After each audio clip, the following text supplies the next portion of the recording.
In the first episode, and when you do an episode a day, right? And with a week in between.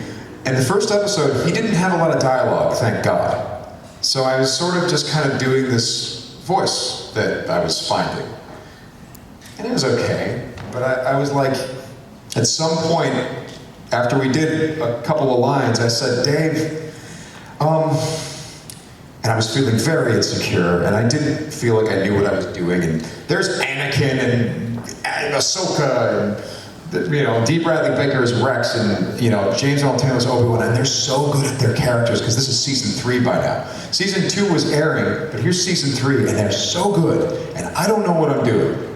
So I say to Dave, because I was hearing the voice, and it sounded like Starkiller to me, the Starkiller character from The Force Unleashed, and I said, Dave, are we concerned that the Son of Mortis is sounding just a little bit too much like Starkiller?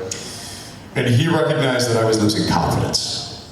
So he said, so Dave did what any good director does. He lied to me. He goes, well, I know it sounds like Starkiller, but you gotta understand, you're playing the dark side of the Force, and Starkiller had a connection to the dark side of the Force, so it's okay if they sound alike. And I knew he was lying, but I was like, that's interesting. So then we finished the day up, I went home, and I was gonna come back the next week for the next episode where my character never stops talking. He's got so much talk, and the week after that, never stops talking. But I thought, okay, well, if his connection to the dark side makes it so that the Son of Mortis can sound like Starkiller, shouldn't you hear all the villains of Star Wars in this character's voice? Isn't that maybe what the dark side is? So if the Son of Mortis had a line, and the line was, sister, so I see you brought a friend. Be like, why don't we start it with a Vader type thing, and then slip it into a Palpatine thing? So it's, sister, so I see you brought a friend. It would be, sister, so I see you brought a friend. You know what I mean? And just lightly put in little pieces of dark side characters, Dooku, Palpatine, Maul, all these things. And at some point during the record, Dave said, Sam, I think I know what you're doing. I'm like, I know, should I do it less? No, you have to do it more. And so if the Son of Mortis had a line that said, join me and we can change the balance of the universe, it was join me and you can change the balance of the universe and all this stuff. And Dave was like, usually it's a bad idea to reference these things and reference these characters, but we're in Mortis, and you are all of those evil characters, so you must reference these characters. You must feel the characters. And so then after that, he was very happy, it seemed. And then maybe a year later, I was in for a little bit of a pickup session where they needed a line, needed an extra line.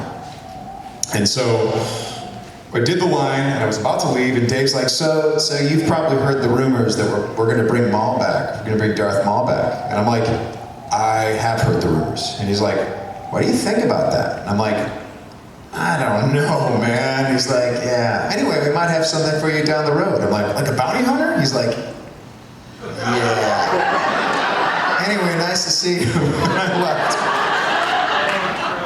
And then almost a year later, I'm getting all these phone calls and texts from Lucasfilm being like, are you around? There's a very important phone call coming for you on Friday. I'm like, okay. There's a really cool phone call coming. All right. There's a phone call coming. All right. The phone call coming is right now. I'm like, oh God. Pull the car over, put it in park. We have Dave Filoni on the line for you. Okay. Dave comes on. Oh, hey, Sam. Oh, hey, Dave. Okay, I'm just going to get right to it. I need Darth Maul. Can you do it? I'm like, and I was so happy that I pulled the car over, because I would have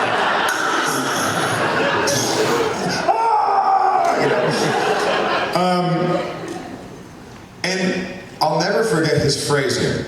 I need Darth Maul, can you do it? He wasn't saying, are you interested in this? Would it be fun? Are you available? No, he was saying, can you do it? Am I making a mistake by hiring you? That's what he was saying. Be honest with me, can you do this? And so, because Dave had lied to me, I felt it was only fair to lie to him back and say, yeah, man, of course, yeah, Darth Maul. No problem. Yeah, I can do it. I can do it right now, but I don't wanna. I'm gonna make you wait for it. So I said yes. And they said, great, okay, well, we're going to be having some talks in the next few months because we got to figure this out because we can't blow this. I'm like, yeah, of course we can't blow this. Yeah, sure. Hang up the phone. I'm like, what have I done, dude? I'm going to blow this. I'm going to destroy Star Wars. I'm going to kill the show, which is getting really good now. This is a disaster. What have I done? Why did I lie? Why did I lie? The Sith lie. Wait a second, I used it, you know? So then for the next several months, Dave and I are having these like intense phone conversations of like, well, George wants this, and this is what he's thinking, and here's the mythological path of Maul, and it's kind of a heart of darkness thing, and you know, almost apocalypse now, and you know, I kind of want Gollum. Can you make him like Gollum? What if he's like Gollum? Like, yeah. What about Khan from Wrath of Khan with his obsession with Kirk? Maybe he's, you know, obsessed with Kenobi. Oh yeah. What about Colonel Kurtz from Apocalypse Now saying all that crazy stuff?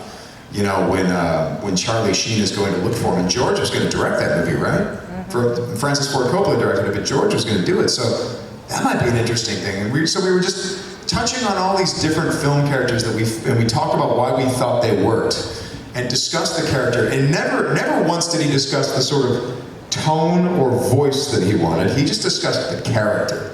And one of the first things we talked about was it's like, you know, look, Darth Maul so far, who's a fan favorite character, has been portrayed in a lot of media and comic books and stuff like that, video games, as sort of a silent killer. And, you know, in Phantom Menace, he has 2 or 3 very brief lines. Yes, my master. And that's it. I don't agree with that. I think it's crap. I know, that's not the way it's supposed to be. And he's like, you're right, totally. And we both came to the same conclusion. We're like, if there's a rule of 2 and you only have 1 apprentice, that apprentice can't just be good at flipping. He's got to be good at everything. He's got to be amazing. He's got to be strategic and tactically brilliant. He has to be diplomatic at times. He has to be cunning. And probably because he was raised by Palpatine, he's probably pretty funny too, in his own way, right? So we started devising this character, and then talked for a few months, and then fast forward, here I am, in the vocal booth,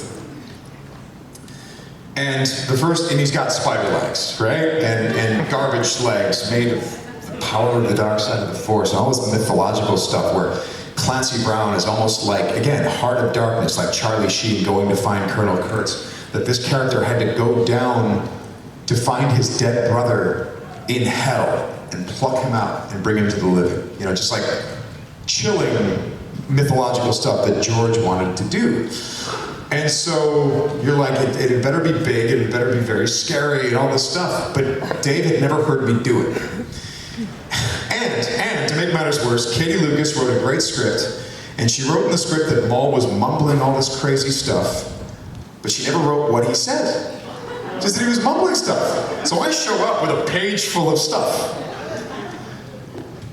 And then here I am in the booth, and I'm alone, and there's Dave Filoni and a crew of people all behind glass. And okay, here we go, and we're rolling.